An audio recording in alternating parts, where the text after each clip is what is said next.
Camilla, thank you very much for taking the time to be with me today. I would like to begin talking about one of the key topics in the legal sector at the moment, the impact of AI and how firms are recommended, discovered and evaluated. AI tools now are helping clients to identify legal advisor across jurisdiction.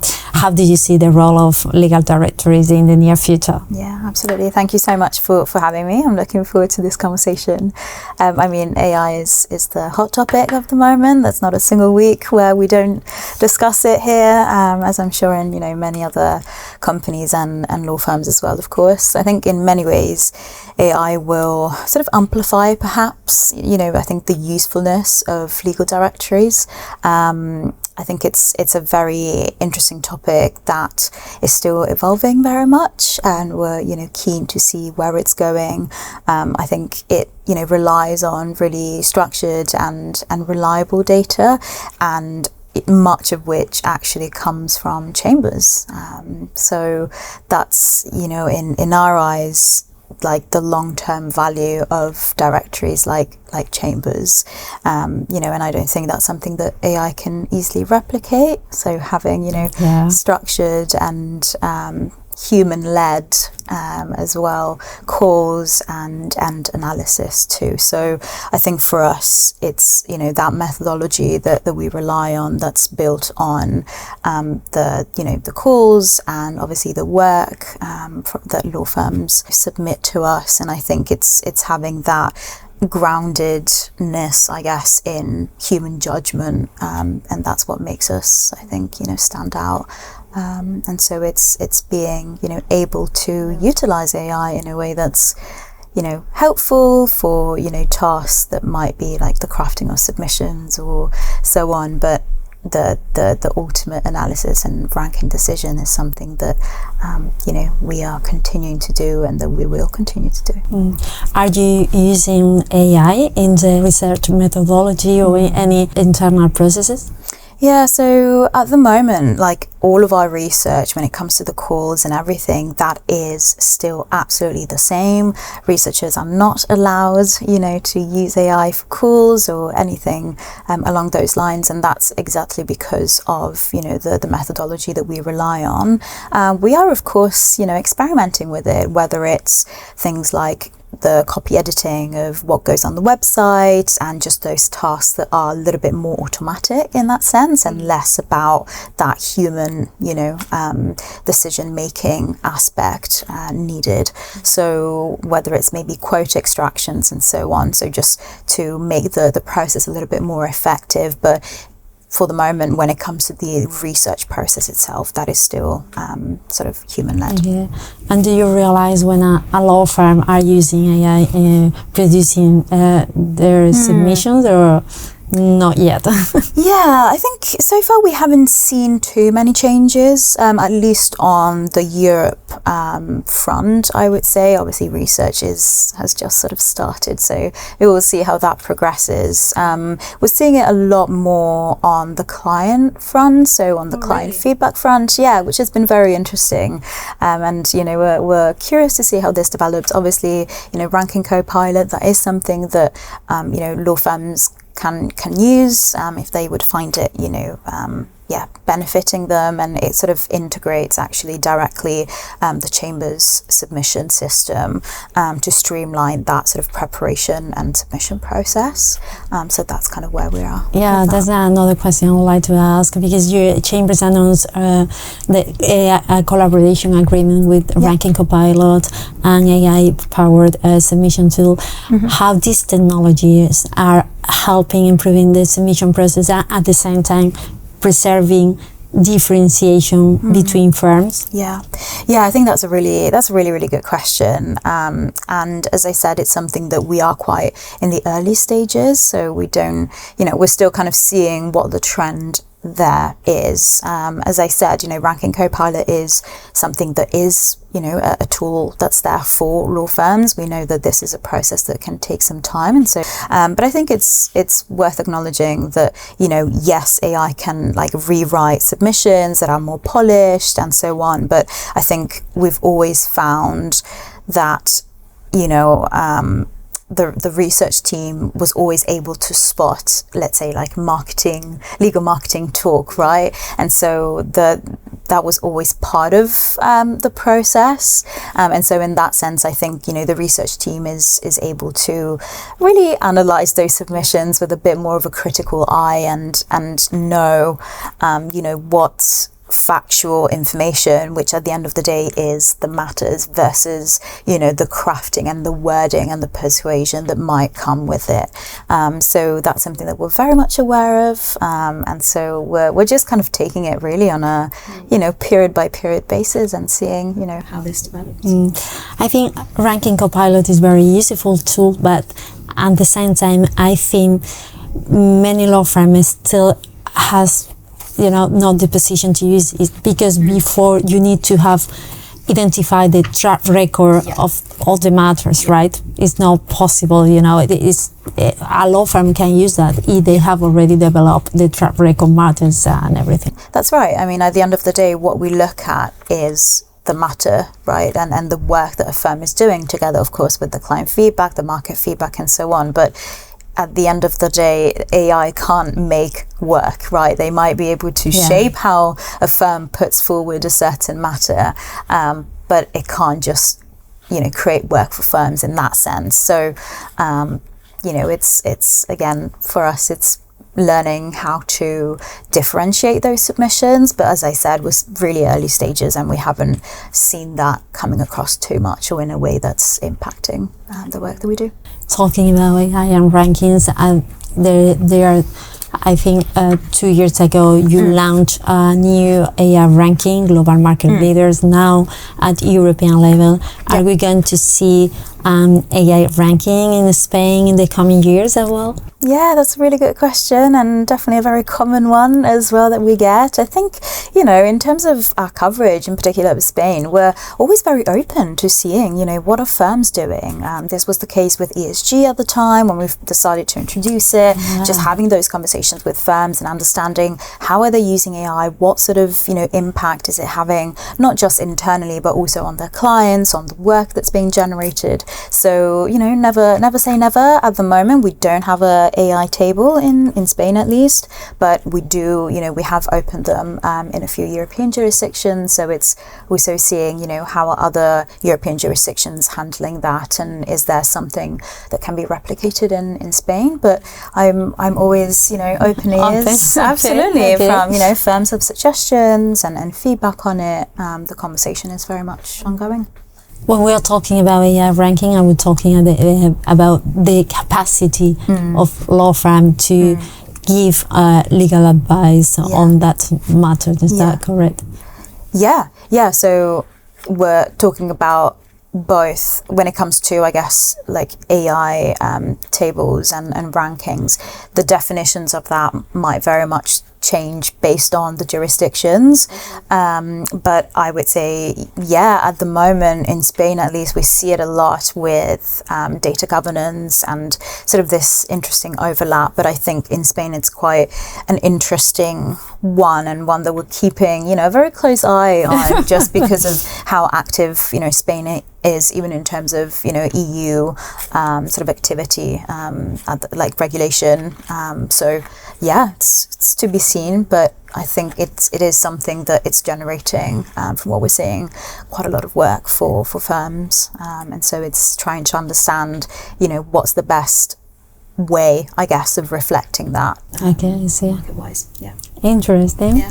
And over the last year, Chambers has evolved from rankings to a broader platform, not only with paper file, because they used to have since the beginning, but also data, product, events, awards, and visibility solution. How, all this evolution has an impact in the business itself. How did you see that?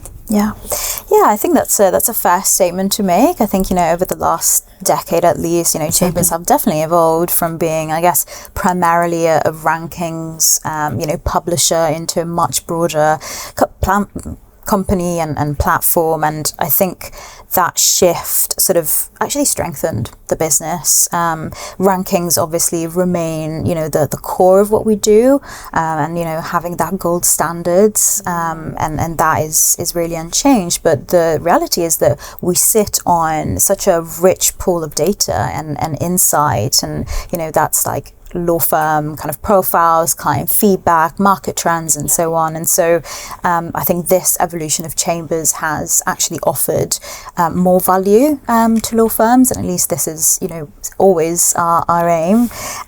For firms, I think it's not just about where they're ranked, but also understanding why and getting more insights around that, and understanding where the gap might be. And we've got the data to, help with that. And so at the same time, I would say expanded, sort of opportunities like events or visibility solutions. They've deepened, this engagement with the market, yes.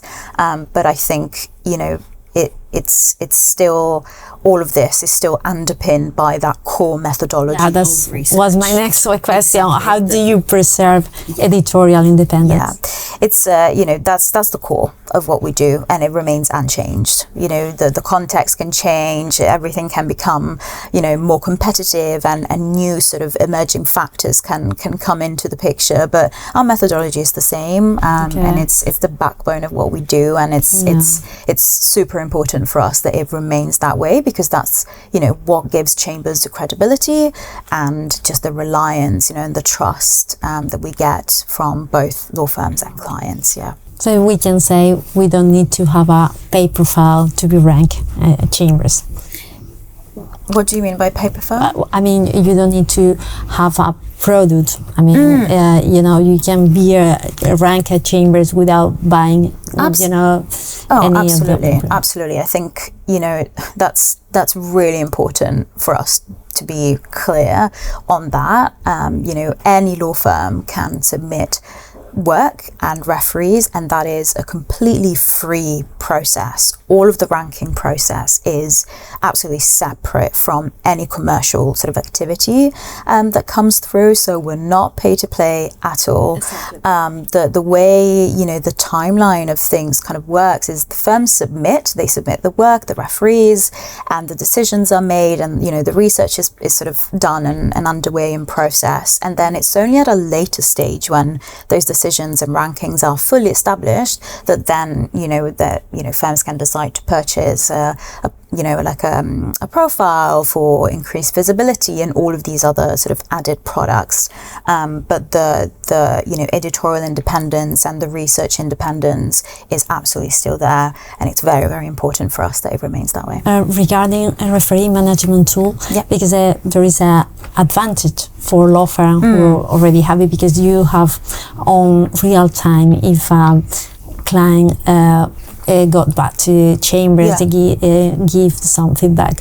What do you think about that? Yeah, I think this is all about, where a law firm feels like they would like to, I guess, invest in, or, the aim of the tool was at the time, and it still is, to just provide more transparency to firms into, which referees we're contacting, and for them to have more ownership, I guess, as well, of who they're contacting and how those clients are, being contacted. But there's always that sort of independence in the sense that, the referees will be contacted in the same way as they used to, in the past, in that sense. So, then it's kind of up to the law firm to decide whether that's something that they would find helpful. And we know that lots of firms, do find that insight helpful in terms of being more efficient with, their client interactions and so on. So it is a product and a tool that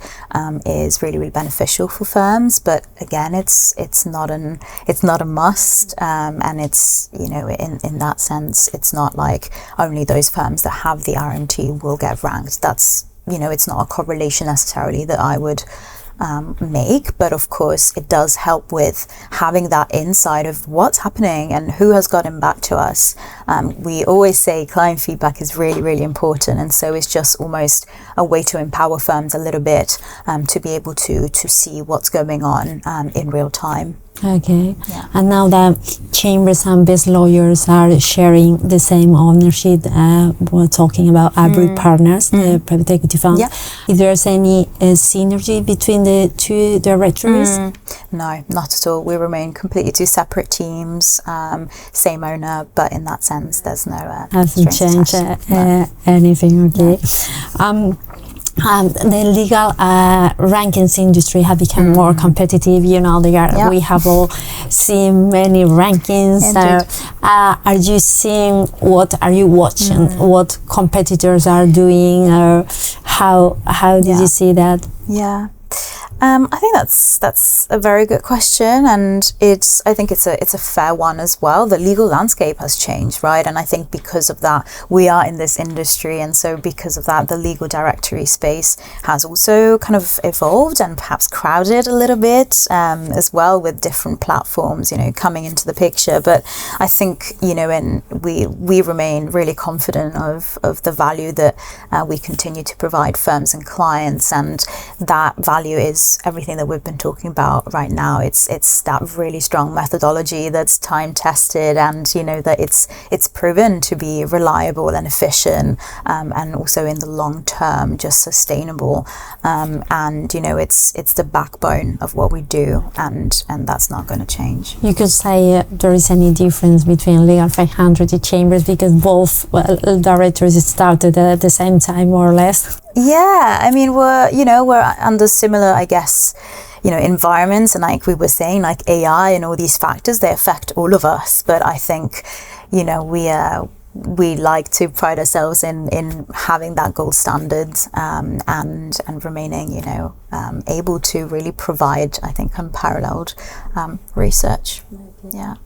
Let's talk about regional rankings. There are some international and also big national firms that they don't feel comfortable with their regional ranking, because they may think that they are being compared against firms who are operating under a different structure. How do you see that? What you can say about that? Yeah, I think that's a very fair concern, and it's something that we get, especially international firms, coming to us, and we have ongoing conversations about this for sure. But it is something that we take really seriously. I think from our position, we stand, we have such a broad and really cross-cutting overview of market perspectives and also kind of models of different firms. And, we're fully aware that law firms operate with different models, different priorities, different structures. And this is not just, international versus, let's say, domestic firms, but it's even within, sort of national law firms as well that we might find this. So our research teams are really trained to know about this, and to be able to really account, I guess, for these nuances as well of, how do we understand a law firm structure and the impact that has on the work that they might be submitting. And so that is something that we have a really clear understanding of and that we take into account. And, I would encourage any law firm, international law firm, to, obviously continue the conversation with us. We're very open, but I guess just a reassurance that this is something that we are fully aware of and it's taken into account. And it's something that also changes a lot based on the market, right, the jurisdiction, and what sort of play, these different firms might have in that environment. Yeah. Sometimes I don't understand very well the concept. I mean, we can have a national law firm with national ranking and at the same time regional ranking. One national firm can be ranking both rankings. Yeah, absolutely. I think when we're talking about regional rankings within, say, Spain, right, for instance, as an example, it's really important to understand these as complementary with each other, and they're not meant to be exclusive, if that makes sense. So the goal isn't, fragmented visibility, but it's increased visibility, and a broader, market share and visibility into certain markets. And this is really to ensure, I think, that firms that are doing specific work in, say, a part of, the Spanish regions, for instance, where we know that there's really incredible legal talent that might be just more specific or on a slightly different scale. We know that there's a lot of that is perhaps slightly underseen and undervalued, and we want to make sure that there's space for such firms as well to have a role and a place, I guess, within the Chamber's rankings, without obviously undermining the national sort of Spain rankings that we might have. So our approach is really to kind of balance, I think, overall that sort of reputation of firms with regional specializations by really reflecting, where work is generally happening.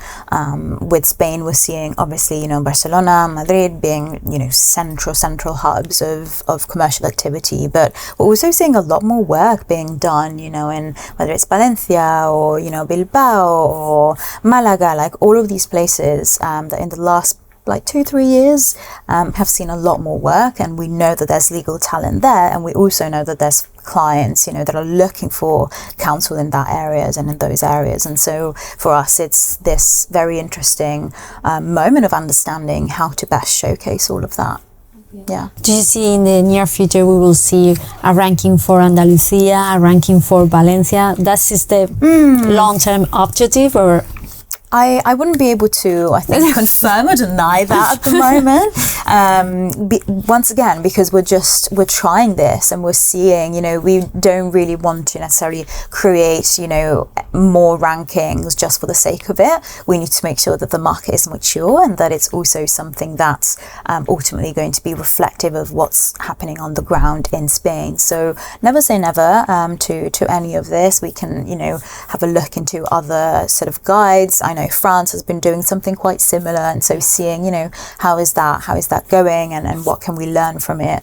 But I think that the key message is that it would never replace, all of the Spanish wide, I guess, rankings that we have, but it's really a complementary ranking there, because we are seeing more traction in those areas.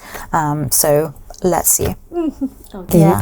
I often describe legal directories as the icing on the cake, meaning that it should be the result of a previous market reputation instead of creating it from scratch. Do you agree with that, or?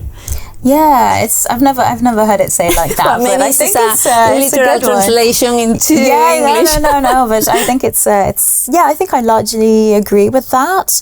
What we do as Chambers and Partners is we reflect the market, right, rather than kind of create a reputation, I guess, from scratch. So our rankings are designed, right, to capture what is already ongoing in a particular market, and that's why it's so important for us to have this connection with the law firms, with all of the players, right? So that then we can, based on the client feedback, the work that's been handled and so on, produce rankings that are every single year as reflective as possible of what's going on the ground. So I think generally that would be the main sort of standpoint. But I think at the same time, it's very much worth acknowledging that we have a platform and we have an influence, right, on the market. And so I guess we are very, very aware of that. And that's why, whenever we open a new section or make, even changes within the bands, within the rankings, it goes through such an intense process, and it's never a decision that we take lightly, because we know what the consequences are for clients and for the law firms as well. So but I think to your question, yes, because sometimes, law firm say, I want to be chambers, they haven't created reputation before in the market, so that's why my question. Regarding referees, you chambers always say client feedback is the main, source of, or one of the key factor for a ranking.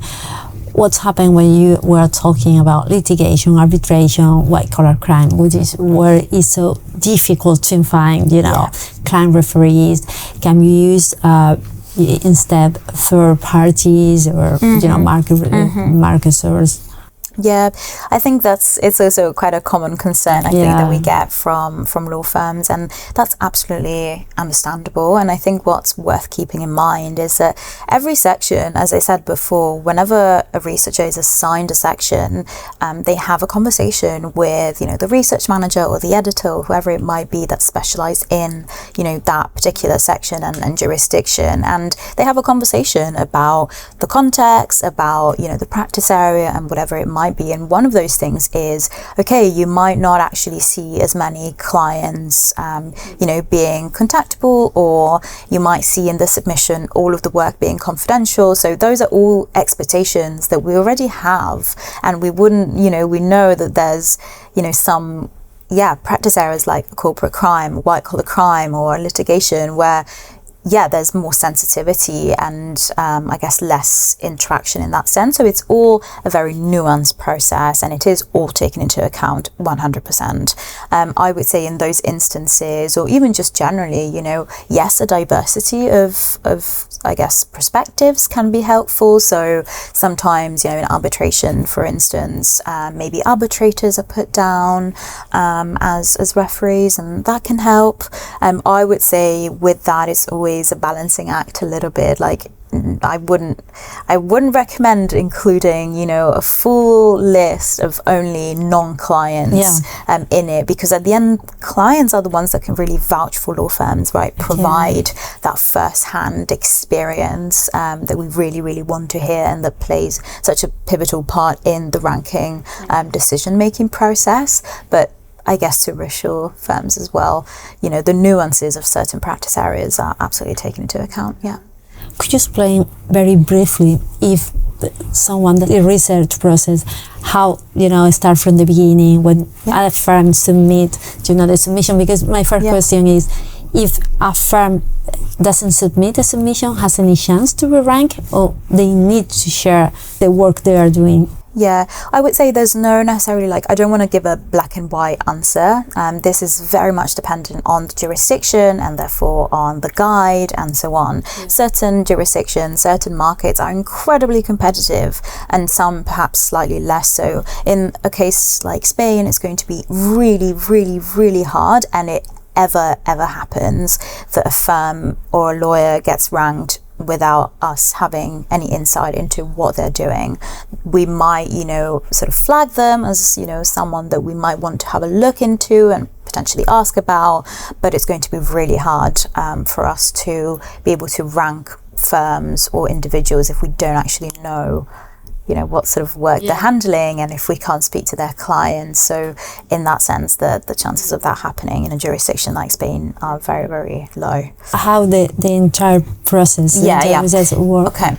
So firms submit referee lists and submissions with work mandates and kind of work highlights in there, and the submission is then kind of reviewed at the same time.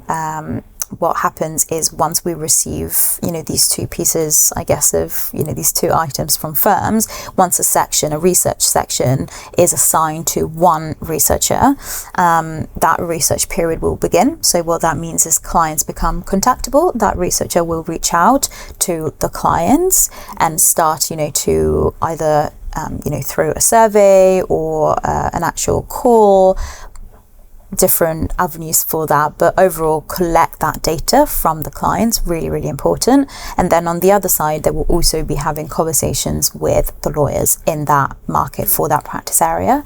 Once that sort of research has ended, they will then go ahead and, start with the analysis part. So looking at all the different bits of information that we have, the submission, the peer comments, the market feedback, the client feedback, everything that we know about this is the researcher function, or with the editor as well? It first starts with the researcher. So the researcher at the end of the day is the one who has done a lot of the calls, right? So they are the ones that will establish the first sort of ranking decisions. After that, and this is something that's I think really, really important to note as well, and I know it's misunderstood sometimes, but after that, those ranking decisions are discussed. So it's not a single person that just makes all the decisions and that's it. The rankings are then reviewed, with managers, with editors, and there's a lot of conversation, that happens, whether there's sort of, disagreements or, conversations that need to be had, maybe gone back to and so on. So it's never like ranking decisions go through so many sets of eyes, down, the sort of seniority level as well, before then they are fully finalized. And that's because, again, we want accountability, we want consistency, and there's a whole lot, that goes into it as well. So that's kind of the process. Once the rankings are made and sort of set, then, the quotes and the editorials, which is essentially what then is displayed on the website. And that's the sort of latter stage. And then when this happens for all the different sections and, all the different jurisdictions within the guide, once all of that is ready to go, then that's when the guide is launched. Yeah. From your perspective, how many years should wait from, submitting to get a ranking? Again, it's not a black and white. It's not a black and white thing. I know it would be so easy to say, you need to submit 4 years and then you're in the rankings. It's not like that, because it's so dependent again on how is a certain table doing, how competitive is it, how much space is there, as well. What's the threshold that we're talking about in order to enter, a particular table. And so, sometimes it might be a couple of years, other times it might be longer. It very, very much depends. And I guess what's really important to keep in mind is that we need to see consistency, right? It's really rare that we get a firm submitting to us for the first time and then they get automatically ranked. It does happen sometimes, for various reasons, but it's not common. In Spain, it's really uncommon. And that's because we need that consistency of work, of client feedback, of market perspective. And I know that sometimes this is one of the most, common frustrations, I guess, that I get from law firms as well. And it's, and I'm sure you do as well. Yeah, and it's fully understandable, especially because I guess sometimes from the outside, firms might think, nothing is happening. Like, we're submitting, we're taking part in the process, in the calls, but we still are not ranked, or we're still in this band, or whatever it might be. But from the inside, there's a whole lot that's happening that you're just not able to see. So Chambers is a little bit of a long game in that sense. And that's just because we need to see, that consistency before, as I said before, we make any sort of, decision or changes within bands or whatever it might be. So that's a bit of a... Do you think, because the market is getting more and more sophisticated, do you think that at some point Chambers is going to be a data-driven ranking? Well, I think it's again something that's really, really important for us. I would say, data is something that we've always collected, right? We are based on. Our decisions are based on data that's collected. And so in that sense, we can offer such great insights because of it. I think it's going to be the combination, right, of what we said before, of that sort of data-driven process together with that aspect of human decision-making, and human discernment and intuition of the researchers and expertise. And it's I don't think it's a black and white situation. I think it's the two coming together. And I think that's what Chambers, can really, really offer, and be helpful to firms. Yes, that human judgment, what we were talking about, the researcher, how important it is, because sometimes when a researcher is doing the same ranking in a second time, this person has already, an idea about this law firm or this law firm, how affect the ranking itself to, the human judgment. Yeah, that is a good question as well. And I think, as I said, it's research judgment, I think, plays a super important role. It always has, and I think it always will, but it's all within the context of a very defined methodological process, right? So we look at that data, we look at the client comments, at the market feedback, at the work that's being handled, and then we apply, the analytical part to it. So it's really that combination that I think is what makes our research fair, reflective, independent, and really, really sound. And I think that's, what makes Chambers rankings then what they are and the gold standard that they are. So absolutely, I think human, judgment still is at play. But then there's a I think huge opportunity with the increase that we're seeing everywhere of data-driven approaches, and we don't want to shy away from it, but we want to make sure that the two are complemented.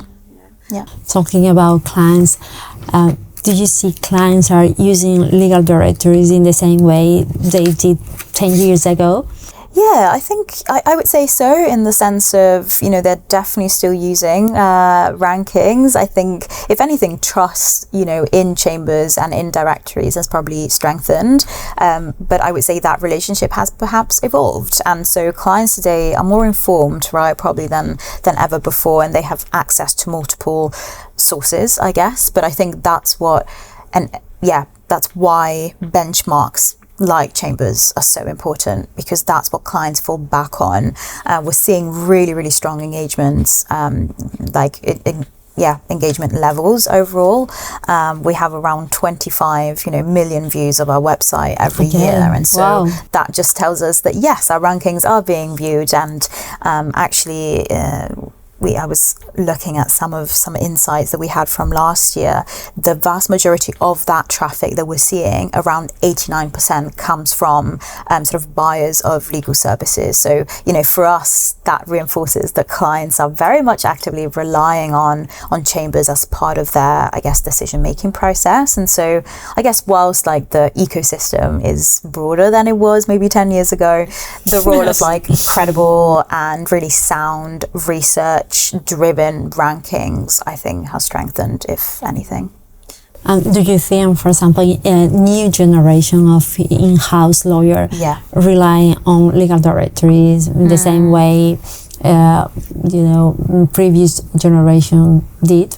Yeah, that's been a very interesting, I think, shift for us to witness as well. I think younger generations are arguably more comfortable with multiple data sets, right, and information, and navigating those multiple sources, and they expect, right, really quick data-driven insights, and that's where we want to kind of come and help as well. And I think that means that rankings are one of the inputs that they look at alongside peer recommendations, online content, and so on. But I think the role of directories is still incredibly important, and it's something that I think drives a lot of the decision making for GCs overall, and I think it'll be interesting to see how that might if it might change, with younger generations coming in. But I think, platforms like Chambers Students, for instance, they show that from the very beginning of their careers, lawyers are used to, structured, research-led comparison and really kind of independent insights when they are assessing firms. And I think it's that familiarity that then carries through, with in-house, roles that they might have.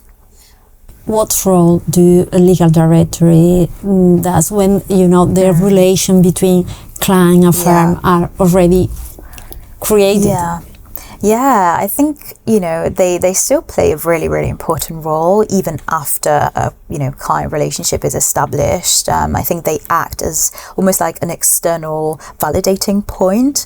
They, I think, reinforce really that confidence in the advisor's sort of standing and consistency over time. I think they're also useful for what I mentioned before, so this ongoing benchmarking, right? That's really, really important. And we see clients using rankings year on year to kind of sense check a little bit, whether the panel that they have put together remains competitive, to identify also maybe emerging structures, new law firms, or changes in the markets and so on. So I think rather than being like a one-off sort of selection tool, directories perhaps becoming a bit more of almost like a longer term discernment tool and framework to support, I guess, that relationship management and general kind of strategic assessments that they go through.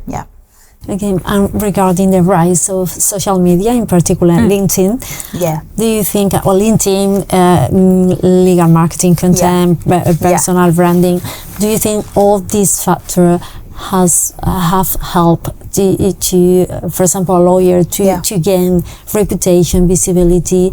Does any influence in the research at all? I think, it's inevitable, right, to say that LinkedIn and sort of other legal marketing tools and content has increased, and it plays a role, but I think it plays a role in kind of creating the image and the context, right, around a law firm or around, personal branding of a lawyer and so on. But that's not really something that feeds into the rankings directly, because again, our methodology is the same and it does not include, someone's LinkedIn posts or whatnot. That, someone might say, okay, but that can feed into maybe whether they're chosen by clients and so on, but it's not part of our methodology necessarily. So I wouldn't say that it's influencing the way, we make decisions, but it does, provide, I guess, helpful context or more information that we can, have a look at. But at the end of the day, is the work that's in the submission that's really, really going to count, together with what we hear from clients and the market. And on the other side, maybe LinkedIn help Chambers brand to be stronger in the legal sector, because everyone is sharing, that they have been ranked, awards and everything. I mean, it's definitely, something that of course we utilize as well, and more so in the last few years. I think, the legal marketing in particular has probably changed quite, I mean, I'm sure you would know, quite a lot in the last, even 5 years. So it's definitely something, that we utilize as well. But again, it's, I think it's what the core of what we do are our rankings and our website, right? That's really probably the main source, right, of information and so on. But absolutely, and we have a wonderful marketing team as well. Camilla, do you have anything to add for the Spanish market, or that you can share any news we can now advance in this interview? Absolutely. I mean, I think overall, Spanish market remains a really, really dynamic and incredibly busy market to be in, and it's been really a pleasure, to continue to oversee how it's developing, especially in the last 3-4 years. We've seen such shifts in it. I think it's on a very, very positive sort of trajectory in that sense, and so it makes it a very, very exciting jurisdiction, to work with. And in terms of, our coverage, we're always looking to make sure that we remain, really, really on top of everything that's going on, whether it's, emerging trends, moves, between law firms, new firms coming into the market as well.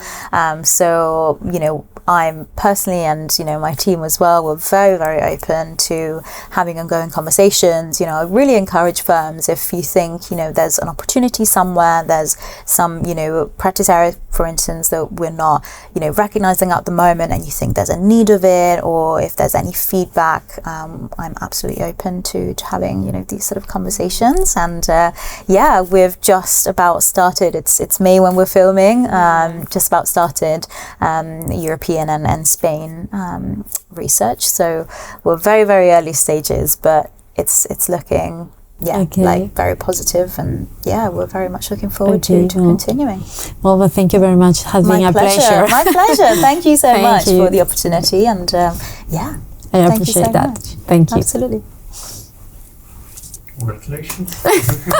You had done great.